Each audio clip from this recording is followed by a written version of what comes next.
الحمد لله الغني الحميد، وأشهد أن لا إله إلا الله وحده لا شريك له، وأشهد أن سيدنا محمدا عبده ورسوله. اللهم صل على سيدنا محمد وعلى آله وصحبه وسلم تسليما كثيرا. اللهم صل على سيدنا محمد وعلى آل سيدنا محمد. أما بعد، فيا عباد الله، اتقوا الله حق تقاته ولا تموتن إلا وأنتم مسلمون. Kaum muslimin yang dirahmati Allah, marilah kita bersama-sama meningkatkan ketakwaan kepada Allah Subhanahu wa Ta'ala dengan meninggalkan segala larangannya dan menunaikan segala perintahnya. Semoga kita beroleh kejayaan, kebahagiaan dan keselamatan di dunia dan di akhirat. Khatib mengingatkan para jemaah sekalian agar memberi sepenuh perhatian kepada khutbah yang akan disampaikan dan tidak melakukan perkara-perkara yang laghaw, yakni sia-sia, seperti berbual-bual atau menggunakan telefon. Marilah kita bersama-sama mendengar dan menghayati khutbah yang bertajuk Mawaddah dan Rahmah, asas kebahagiaan rumah tangga. Kaum muslimin yang dirahmati Allah, perkahwinan disyariatkan sebagai satu cara meramaikan umat manusia, membentuk keluarga bahagia, menghubungkan silaturahim, memelihara keturunan dan merupakan satu sunnah yang dituntut oleh Islam. Allah Subhanahu wa Ta'ala juga telah menjadikan hikmah perkahwinan sebagai cara untuk pasangan suami istri mewujudkan kasih sayang, mawaddah dan belas kasihan, rahmah antara satu sama lain. Firman Allah Subhanahu wa Ta'ala dalam surah Ar-Rum ayat 21,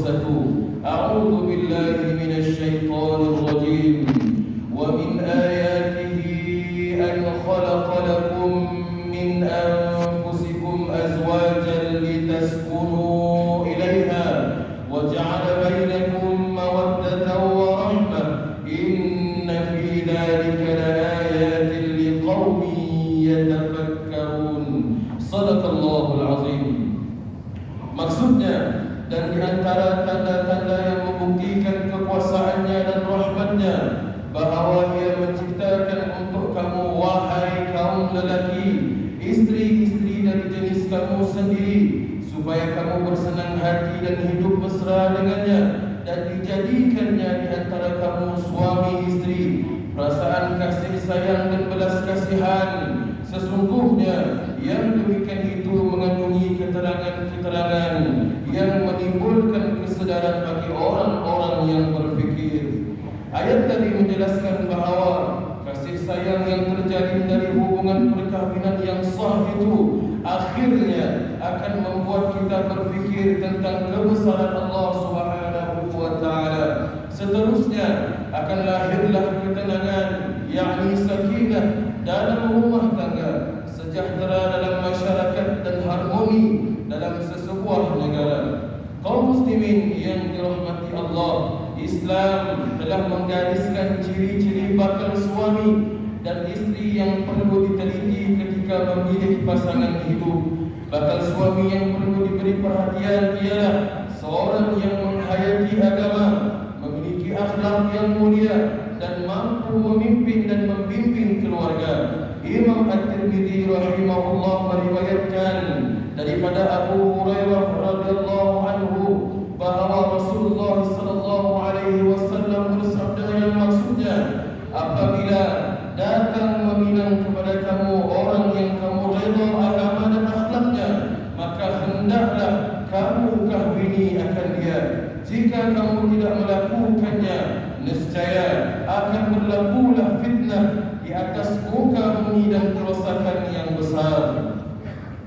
Begitu juga ciri-ciri bakal istri yang menjadi pilihan hendaklah dari kalangan seseorang yang beragama.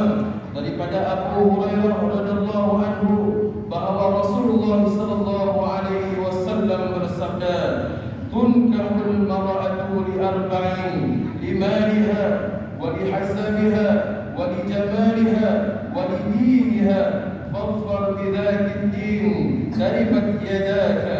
Maksudnya, lazimnya wanita dikahwini kerana 4 perkara: hartanya, keturunannya, kecantikannya dan agamanya. Oleh itu, pilihlah yang beragama, niscaya kamu akan beruntung. Hadis riwayat Imam Al-Bukhari dan Imam Muslim. Kaum muslimin yang dirahmati Allah, mawaddah, kasih sayang hanya terjema di alam perkahwinan apabila suami istri saling memahami tugas dan tanggungjawab masing-masing. Apabila telah selesai diijab qabul, maka termeterailah tanggungjawab seorang suami memberi nafkah zahir dan batin terhadap istrinya, menyediakan keperluan asas dan lain-lain keperluan dengan sebaik mungkin, yang meliputi makanan yang mencukupi, pakaian mengikut keperluan, dan tempat tinggal yang selesa selaras dengan kemampuan suami. Sebuah hadis daripada Muawiyah radhiyallahu anhu bahawa Rasulullah sallallahu alaihi wasallam ditanya tentang hak seorang istri ke atas suaminya, maka Nabi sallallahu alaihi wasallam menjelaskan kepadanya bahawa seorang suami hendaklah memberi makanan dan pakaian kepada istrinya dan tidak memukul di wajahnya, tidak menghinanya dan tidak meninggalkannya melainkan di rumah tempat kediamannya. Istri pula perlu taat kepada suami selagi tidak melanggar perintah syarak. Rasulullah sallallahu alaihi wasallam bersabda yang maksudnya, haknya seorang suami ke atas istrinya ialah istri tidak meninggalkan tempat tidur suaminya, rela dengan gilirannya yang ditetapkan oleh suaminya, taat pada perintah suami, tidak keluar rumah tanpa izin suami, dan tidak membenarkan orang yang dibenci suaminya masuk ke dalam rumah. Hadis riwayat Imam At-Tabarani. Kaum muslimin yang dirahmati Allah, dalam membina rumah tangga bahagia yang mendapat keredaan Allah, mestilah memiliki sifat rahmat atau kasih mengasihi antara satu sama lain, sikap bertolak ansur, memahami antara satu sama lain, berlaku adil dan ihsan, merupakan antara ciri sifat rahmat yang perlu ada pesan juga menyumbang kepada kebahagiaan rumah tangga. Bahasa komunikasi bukan hanya melalui bahasa pertuturan, tetapi juga bahasa badan atau bahasa perantaraan melalui telefon dan lain-lain. Justru suami dan istri hendaklah menjaga tutur kata masing-masing. Perkataan yang kasar sudah tentu akan memedihkan hati pasangan, yang tidak mustahil akan menjejaskan hubungan mereka. Firman Allah Subhanahu wa taala dalam surah An-Nisa ayat 19, A'udzu billahi minasy syaithanir rajim. Wa'ashiruhunna bil ma'ruf fa in karihtumuhunna fa'asa an takrahu syai'an wa yaj'al Allahu fihi khairan katsira. Shadaqallahul azim. Maksudnya, dan bergaullah kamu dengan mereka, yakni istri-istri kamu itu dengan cara yang baik. Kemudian jika kamu merasai benci kepada mereka disebabkan tingkah lakunya, janganlah kamu terburu-buru menceraikannya, kerana boleh jadi kamu bencikan sesuatu sedang Allah hendak menjadikan pada apa yang kamu benci itu kebaikan yang banyak untuk kamu. Kaum muslimin yang dirahmati Allah, rumah tangga yang tenang dipenuhi dengan amalan agama seperti berdoa, berzikir, membaca Al-Quran, solat berjemaah, majlis ilmu, makan minum bersama dan seumpamanya. Justru bagi memastikan setiap rumah tangga yang dibina kekal hingga akhir hayat, maka setiap individu yang telah berkahwin perlu memiliki ilmu pengetahuan yang mantap, amalan-amalan yang soleh, ekonomi yang stabil lagi halal, kesihatan yang baik, dan hidup berpandukan kepada contoh amalan kehidupan baginda Rasulullah sallallahu alaihi wasallam.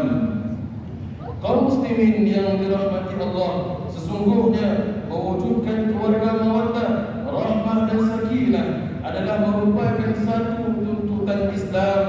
Ia adalah cita-cita setiap pasangan untuk melahirkan keluarga yang aman, bahagia dan harmoni. Sebelum mengakhiri khutbah, marilah kita menghayati kesimpulan dari khutbah hari ini, yaitu pertama, Allah Subhanahu wa taala mensyariatkan perkahwinan ke atas hamba-Nya sebagai suatu ibadah, dan ia wajib dibina dengan penuh mawaddah, rahmah dan sakinah. Kedua, umat Islam wajib membina kerukunan rumah tangga dengan berkasih sayang, saling bekerja sama, hormat menghormati, berkomunikasi dengan lembut dan mesra bagi memikul hak dan amanah yang diberikan Allah kepada setiap pasangan. Ketiga, setiap pasangan hendaklah menjauhi perkara-perkara yang boleh meruntuhkan rumah tangga, sepertinya menyebarkan hal-hal keaiban rumah tangga. Keempat, umat Islam hendaklah berpegang kepada mahkamah perkahwinan untuk mendapatkan keridhaan Allah Subhanahu wa taala. Mengakhiri khutbah, marilah kita bersama-sama menghayati firman Allah Subhanahu wa taala dalam suratul Furqan ayat 74. A'udzu billahi minasy syaithanir rajim. Bismillahirrahmanirrahim. والذين يقولون ربنا هب لنا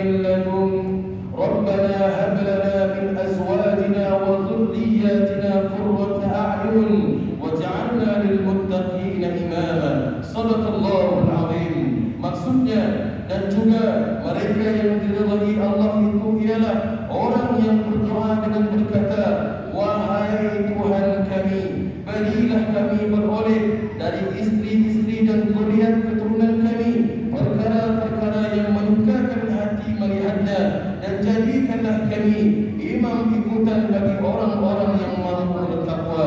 Barakallahu li wa lakum fil Qur'anil azim, wa nafa'ani wa iyyakum bima fihi min al-ayati wal dhikril hakim, wa taqabbal minni wa minkum tilawatahu innahu huwas sami'ul 'alim. أقول قولي هذا وأستغفر الله العظيم لي ولكم ولسائر المسلمين والمسلمين والمسلمات والمؤمنين والمؤمنات